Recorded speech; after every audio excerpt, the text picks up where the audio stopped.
An NTTV special report, UNTPrez Talks with Dr. Neil Simatrisk. Hello, everyone, and welcome to another episode of UNTPrez Talks, where we have a conversation with President Neil Simatrisk. As always, I'm Michaela Goose. How are you doing today, President Simatrisk? I'm doing great. How are you? I'm good. It's Monday, start of the week, a little sluggish, but I've had my coffee.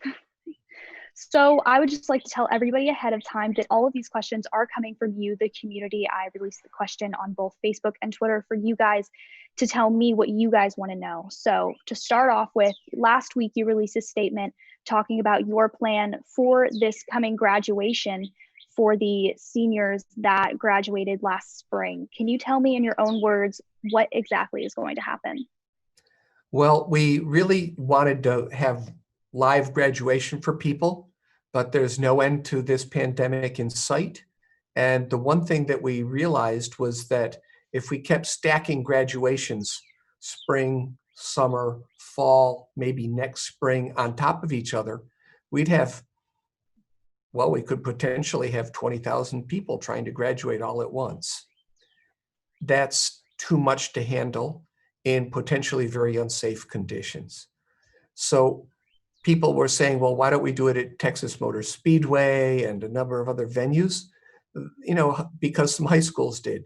High school graduations are much smaller than our graduations. And who wants to go to Texas Motor Speedway in the middle of August when it's 110 degrees out? So as a result, we've said we should celebrate and not make it last forever from now. So we'll go ahead and we'll have virtual graduations. People's names will be read. They won't get to walk across the stage, obviously. Their parents and families won't be in the room, but we'll be there. We'll be holding them at the Murchison, which is a beautiful venue.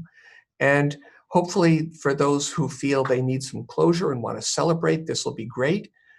We've had a lot of people who aren't happy with virtual graduation. And I'll just point out that we don't ever stop anyone from walking across the stage if they show up for a graduation, whatever the next one might be. And so there are always options for people to walk, but delaying them for a year or possibly longer didn't really seem to be like a good plan to us. And I 100% agree with you guys. This plan, virtual, is the safest way and the best way for our students, especially so they can have that celebration and actually that closure. That's an amazing word, that closure, after years and years of putting time, effort, and money into this.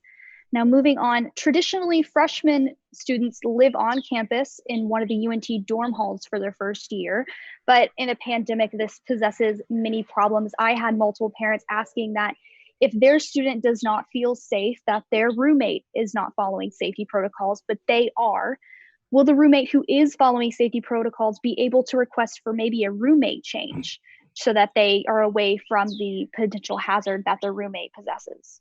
Well, one of the functions of our resident advisors, our RAs in the residence halls, is that they mediate disputes. So if someone's feeling uncomfortable, they should talk to their resident advisor and they will attempt to find an accommodation. Lacking accommodation, I suspect we can make a change, but certainly this is not different from many other things, like people having visitors in late at night and being disruptive when someone's trying to study. I mean, there's a lot of adaptation that has to go on when you have a roommate.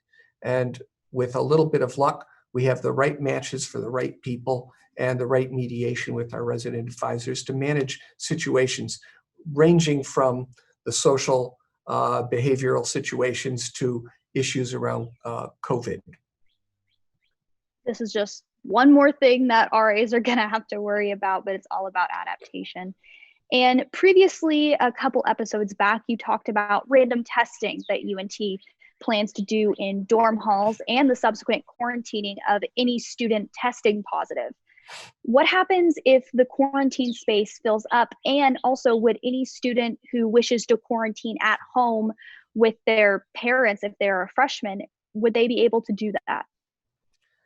Sure. I mean, we won't stop a student from going back to their house to quarantine. However, there are some advantages of quarantining in the residence hall. And we have, they're still available. They're still here on campus. they have free Wi-Fi and all the rest of it. B, they're not exposing any other family member to COVID.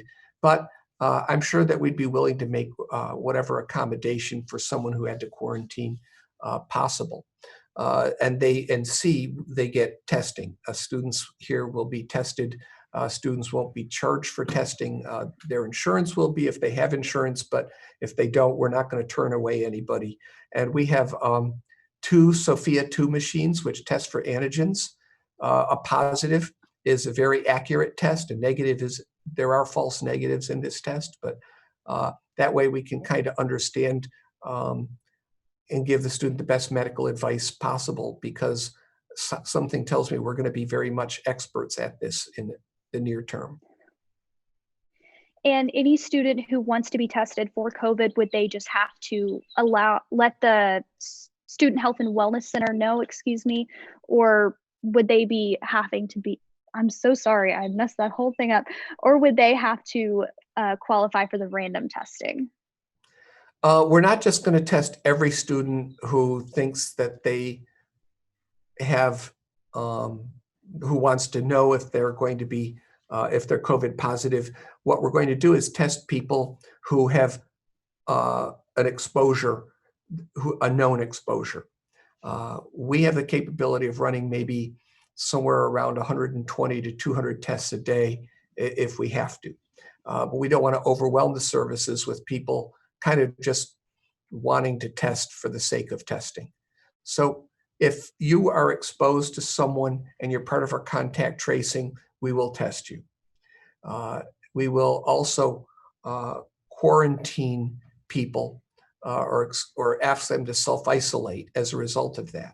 In some cases, that might not be necessary. See, if you're exposed, you may not show any kind of a symptom or positive test for maybe a week, 4 or 5 days at least. So testing is dicey. Self-isolating and waiting to see if you have symptoms is a more measured way of handling it. And it's also the way you stop the spread of COVID. So testing and tracing are part of our protocols. And when students have known exposures, then we're going to be on it. Okay, and another question, do you know yet what timeline the students can expect to get these test results back? I know in many places around Texas, the waiting time for getting the results back is up to 14 days, which they should be clear at the 14-day mark. Yeah, our test delivers a positive result in 5 minutes. You can get the response in the clinic. Wow, that is absolutely amazing. Is there anything else you would like to add? No, I mean, we're entering a really uncertain period. And I think I want everyone to understand that we have to be very, very flexible and adaptive. There aren't a lot of win-win situations right now. There's a lot of win-lose situations and lose-lose situations. What we want is people's forbearance. We want them to understand that we're trying to give the best combination of allowing people to continue their education while staying safe and trying to manage what an on-campus experience might be like, because many of our students have still said they really want that on-campus experience. So things could change. I think in the next 4 weeks, it's a critical period that is going to really tell us what the fall is going to be like and what we're going to be capable of doing and what the environment will be like for our students, faculty, and staff. So stay on your toes and stay ready because we're watching everything right now. We're having daily meetings over all of this. And we're going to do the best we can to make sure people have a great experience and stay safe. And that brings me so much comfort. You have no idea. Cannot wait to be back on campus with you. Thank you so much, everybody, for watching. This is UNTPrez Talks. Wear your mask and have a good night. You've been watching an NTTV special report, UNTPrez Talks, with Dr. Neil Smotrisk.